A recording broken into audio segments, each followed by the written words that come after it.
રાજકોટની તો રાજકોટ જિલ્લાના ઉપલેટાના ગઢાળા ગામમાં નદી પરનો કોઝવે તૂટતા વિદ્યાર્થીઓ અને મુસાફરો હાલાકીનો સામનો કરી રહ્યા છે। શાળાએ જવા માટે બાળકોને રોજ જીવના જોખમે નદી પાર કરવી પડે છે। તંત્રના ધીમી ગતિના કામને લઈને લોકોમાં ભારે રોષ જોવા મળી રહ્યો છે।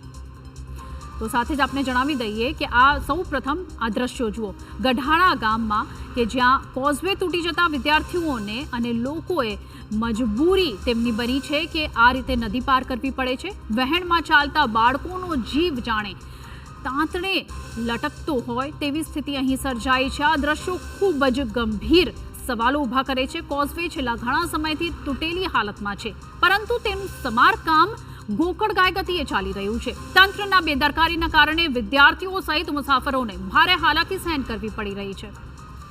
પૂર્વ સરપંચે આ સમગ્ર ઘટનાનો વિડીયો વાયરલ કરીને તંત્રની કામગીરી પર સવાલો તો ઊભા કર્યા છે। અહીં સ્પષ્ટ કહી શકાય છે કે જો તંત્ર તાત્કાલિક એક્શન નહીં લે તો વિદ્યાર્થીઓની સુરક્ષા પર મોટો પ્રશ્નચિહ્ન ઊભો થશે।